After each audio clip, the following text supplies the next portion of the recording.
Welcome back to Animal Wonders. I'm Jessie, and this is Jade the Savannah Monitor. Jade has gotten so big over the last year that I wanted to give you an update on her and show off what we've been doing to keep her healthy and happy.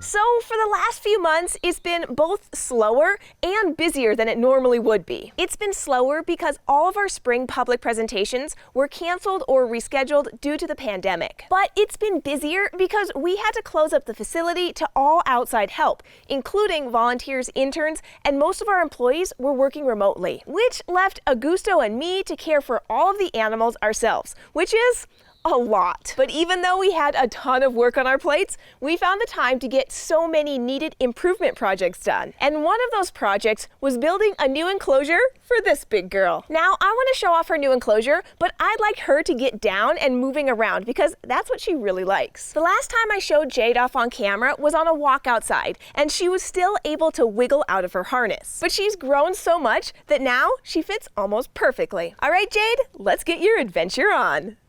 Look at her go! Go, Jade, go! Look at her, she's so strong.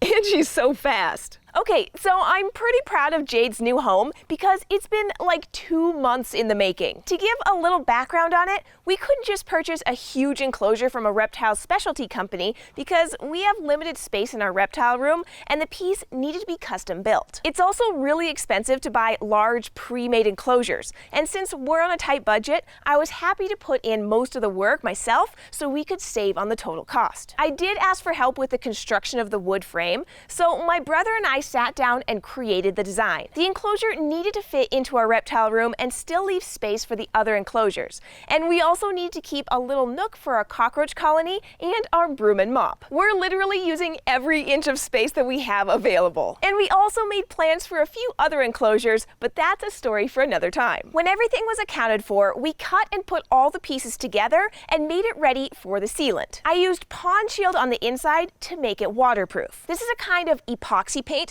that creates a strong barrier to prevent water or feces from getting into the wood. This is super important because Savannah monitors have really sharp claws and they like to burrow, so I'm expecting her to eventually dig all the way down to the bottom. Next, I used Great Stuff foam to make a textured background. I didn't want to just have a big open area on the bottom, so the plan was to create places for Jade to climb and utilize as much of the space as possible. To do that, I added branches and pot holders for plants. Then we carved the foam into the shapes we wanted and applied a layer of silicone and covered it in clay and soil for a more natural look. Next up was the drainage layer and substrate. I wanted her home to be bioactive with nutrient-rich soil, detritivores like isopods and worms, and living plants. I also wanted to recreate her natural habitat as much as possible, so I used several layers of different kinds of soil. On half of the bottom, I put a layer of moisture-retaining substrates that would hopefully hold enough moisture for the detritivores to live happily. Then I covered everything with a thick layer of densely packed clay to prevent Jade from easily digging into the soft, humid layer. Then I covered the hard clay with a mixture of loose clay, topsoil, sand, and ground coconut. This was covered by a top layer of moss, leaves, and other organic material like thick plant stems. And finally, I added in some living plants that will hopefully survive Jade's heavy dinosaur body and razor-sharp claws. There's a good chance she'll destroy the plants,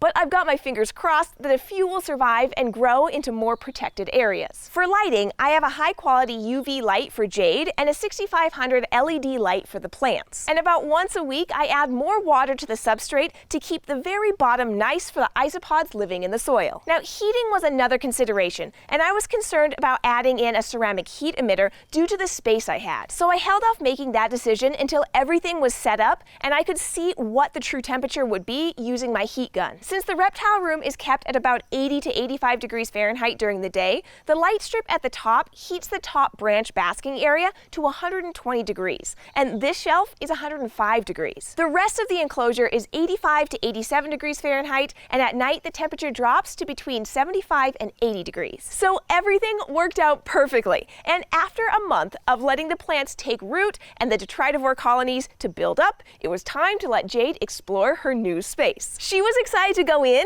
and then she got really really still. I think she was just taking everything in. There are a lot of new smells in here, and it's the first time she's had a new space to investigate since she came to Animal Wonders over a year ago. Now that she's a little more comfortable in her new home, she's been using the space in all kinds of creative ways. Overall, I am really happy with Jade's new home. I hope she enjoys all the different features I built in for her, and hopefully it keeps her happy for years to come. And now it's time to get this girl back home. She's still challenging to handle, so I wear gloves to protect myself from her sharp claws and powerful bite. Now, not all Savannah monitors are as feisty as Jade is, and there's a few reasons why she's so active and intense to handle. The first reason is because she's not overweight. Many Savannah monitors are slower and act quite docile because they're overfed on an improper diet of mostly rodents. In the wild, these monitors eat large amounts of insects, and they're very quick, active, and defensive. The second reason Jade's behavior is like this is because she's properly heated. Savannah monitors need temperatures of up to 120 degrees Fahrenheit to be their healthiest,